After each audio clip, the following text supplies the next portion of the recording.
네, 여러분 안녕하세요. 뉴스입니다. 패미정당인 정의당에서 잘하면 류호정과 몇몇 의원들을 국회에서 못 볼 수도 있는 상황이 생길 수도 있을 듯합니다. 매우 반가운 소식이죠. 정의당은 9일 비례대표 총사퇴를 권하는 당원 총투표 발의안이 당원 서명을 받는 절차에 들어갔다고 합니다. 여기에서 당원의 5% 이상이 서명에 참여를 하게 되면 실제로 비례대표 국회의원 총사퇴 권고를 묻는 당원 투표안이 발효가 됩니다. 현재 정의당에서 당직 선거 투표권을 가진 당원은 18,000명인데 이 중에 5%인 900명 이상이 이 서명에 참여를 하게 되면 실제 투표안이 발의되게 됩니다. 여기에서 만약 총사퇴안이 통과가 되게 되면 지역구 의원인 심상정 의원을 제외한 나머지 비례대표 5명은 전원 물러나야 한다고 합니다. 그렇게 되면 순번에 따라 차기 비례대표 순번이 의원직을 승계하게 되는 것입니다. 다들 아시는 것처럼 정의당은 지난 대선 당시에 투표율 2.37% 80만 3,358표를 얻어서 역대급으로 최저의 득표율을 기록을 했습니다. 민심으로부터 철저하게 외면당하고 있다는 소리지요. 정의당이 이처럼 국민들에게 심판을 당하는 거 기존의 진보정당, 서민정당이라는 색채는 온데간데 없고 완전한 패미정당으로 전락을 했기 때문으로 보여집니다. 이렇듯 대선과 지방선거 등에서 회복할 수 없을 정도로 국민의 심판을 받자 당 비대위는 반성과 쇄신 차원에서 현직 의원들을 전부 끌어내려야 한다는 권고안이 나오게 된 것이고 현재 당원 총투표 발의안을 묻는 당원 서명까지 받게 된 것입니다. 좋습니다. 이번 기회에 정의당은 완전히 탈바꿈해야 합니다. 고 노회찬 의원이 있었을 때의 정의당과 지금의 정의당을 비교를 해보면 지금의 정의당은 정당이라고 말하기도 창피할 지경입니다. 정의당 당원들이 현명하게 잘 판단하셔서 제발 류호정 같은 의원들 다시는 좀 국회에서 보는 일이 없게끔 해 주셨으면 좋겠습니다. 창당 이래 처음으로 당원들에게 심판을 받는 정의당, 나름 의미는 있어 보입니다. 자, 패미하면 또 생각나는 사람이 바로 박지원인데 웬만하면 거론을 안 하고 싶지만 이제는 대놓고 인면수심의 길을 걷고 있습니다. 어제는 고 박원순 시장을 거론하면서 2년이 지난 지금도 민주당은 그대로라면서 민주당은 지금이라도 박원순 피해자에게 진심으로 사과하고 다시는 이런 일이 발생하지 않도록 약속을 해야 한다라고 입을 털었습니다.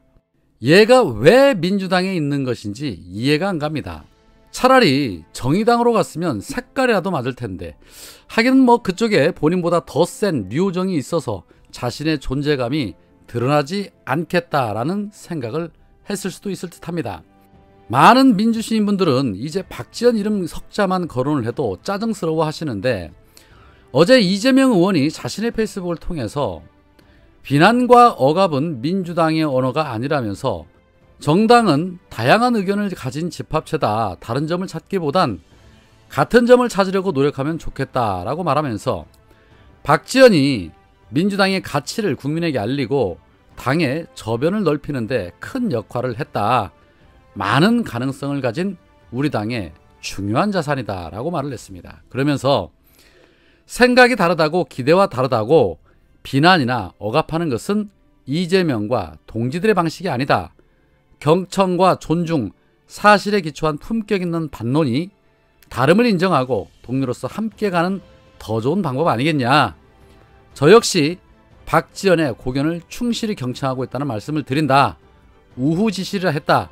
우리는 함께 비를 맞았고 함께 열매를 맺을 것이다.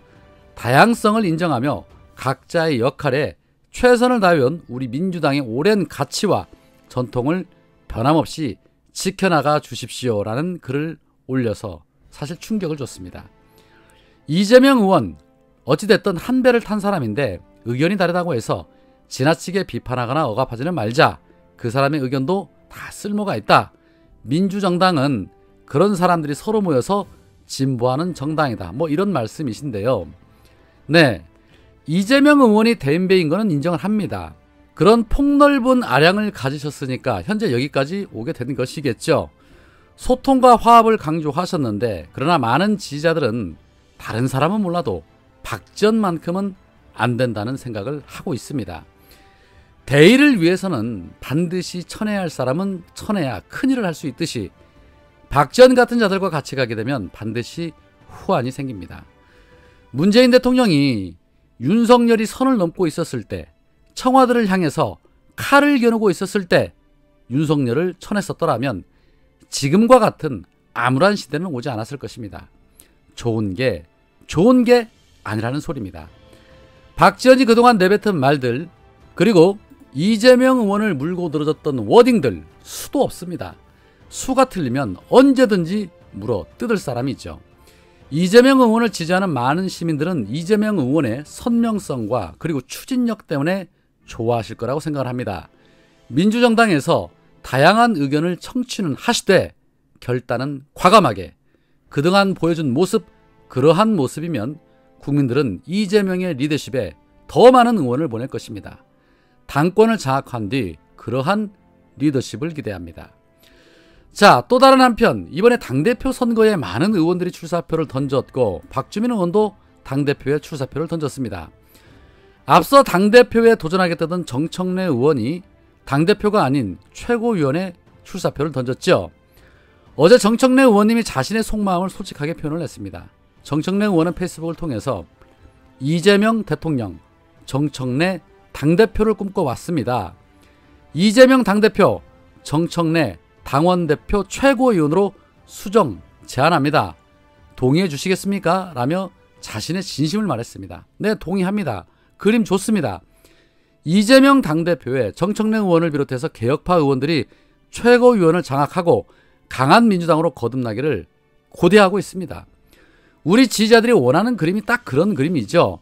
지금 나라 돌아가는 모양새를 보십시오. 국민들의 원성 난리도 아닙니다. 강한 야당의 모습만이 지금의 이 난국을 헤쳐나갈 수 있기 때문에 개혁적인 인물들이 민주당 전면에 앞장서야 나라가 정상적으로 돌아갑니다. 윤석열과 김건희 두 부부의 행태로 인해서 국민들의 스트레스가 이루 말할 수가 없습니다. 어제 민주당의 조승영 부대변인이 아주 시원한 브리핑을 냈습니다. 조 대변인은 김건희가 민간인을 동행한 데 대해서 직권남용죄와 직무유기죄로 수많은 사람을 기소했던 검사 출신 윤석열이 직권 자체가 아예 없는 사람에게 공적 직무를 맡긴 것이다. 국정농단 사건을 직접 수사했던 검사가 대통령이 돼서 비선 정치를 하고 있다라고 맹비난했습니다. 그러면서 윤석열은 공적인 권한과 책임도 없는 일반인에게 국가기밀을 취급하게 하고 대통령실과 외교부 공무원이 해야 할 공적 업무를 맡긴 것도 부족해서 대통령실까지 사유화를 하고 있다. 그런데도 윤석열은 비선 논란에 무보수라고 동문서답을 하고 친인척 채용 비판에는 동지라고 우긴다. 공적 시스템이 망가지고 있는데도 제2부속실은 안 만든다고 고집을 부리며 오직 전 정권 탓만하고 있다. 윤석열이 언론과 국민으로부터 비판받은 점은 모두 검사 윤석열로서의 관성에 기인한다. 윤석열이 공사 구분을 못하는 것은 검사 시절 왕처럼 군림하던 때의 사고와 행동 습성에서 못 벗어나고 있기 때문이다. 윤석열은 공사 구분에 대해 3, 4, 일어나라. 공적인 결정인지 사적인 판단인지 3번 생각한 후 한마디 하기 바란다. 라며 윤석열을 아주 강하게 후려쳤습니다. 본인이 비판하고 지적했던 일을 그보다 더 심하게 하고 있는 자가 바로 지금 윤석열입니다. 내로남불이 아니라 이런 걸 율로남불이라고 하는 것이죠. 오늘은 여기까지입니다. 고맙습니다.